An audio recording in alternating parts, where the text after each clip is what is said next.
नमस्ते।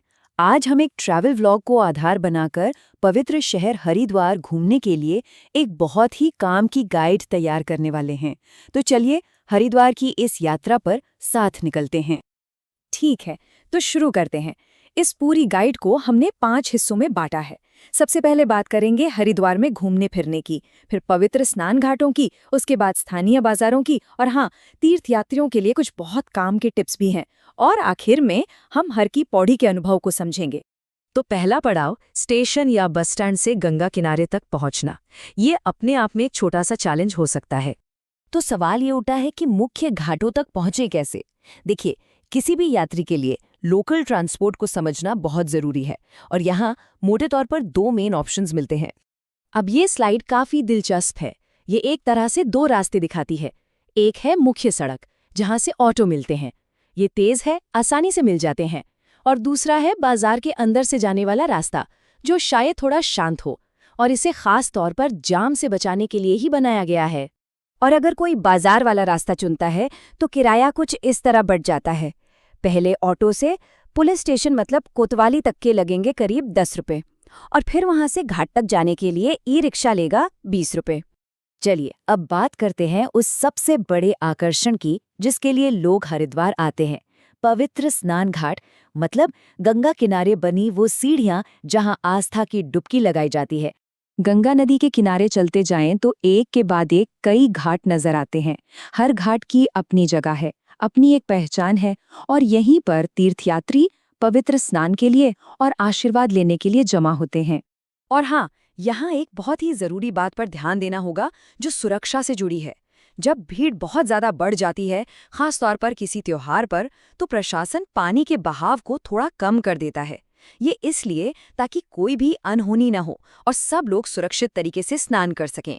घाटों के बाद हरिद्वार के अनुभव का एक और बहुत बड़ा और जरूरी हिस्सा है वहाँ के स्थानीय बाजार।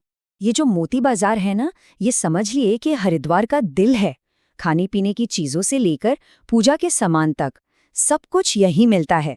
और तो और मनसा देवी जैसे बड़े धार्मिक स्थलों तक पहुंचने का रास्ता भी यहीं से होकर जाता है। अच्छा, अब कुछ ऐसे प्रैक्टिकल टिप्स की बात करते हैं जो यात्रा को और भी आसान बना सकते हैं। ये बहुत काम की सलाह है।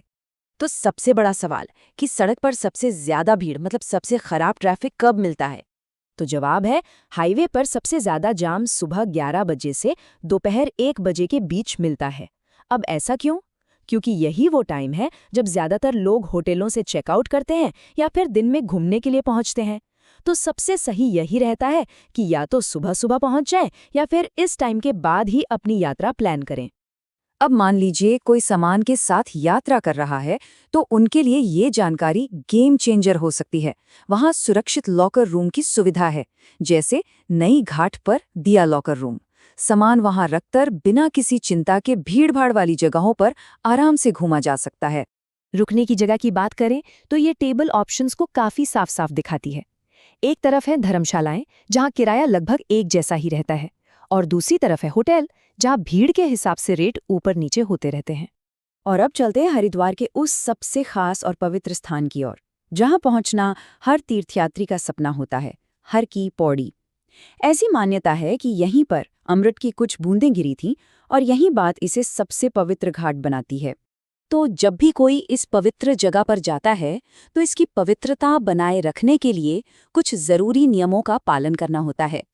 शाम की गंगा आरती का अनुभव तो बस अद्भुत होता है, लेकिन उसका पूरा आनंद लेने के लिए थोड़ी सी प्लानिंग बहुत जरूरी है। बस 3 आसान सी बातें हैं जिनका ध्यान रखना होता है और आरती देखने के लिए सबसे अच्छी जगह मिल सकती है। तो सीधी सी बात है, जो जल्दी आता है उसे दुनिया के सबसे शानदार और आध्यात्मिक समारोहों में से एक को बिल्कुल सामने से देखने का मौका मिलता है। समझिए, इनाम के तौर पर एक फ्रंट रो सीट मिल जाती है। और अंत में जब शहर की भागदौड़ और आरती के इस दिव्य अनुभव के बाद शांति से बैठने का मौका मिलता है, तो मन में एक गहरा सवाल उठता है।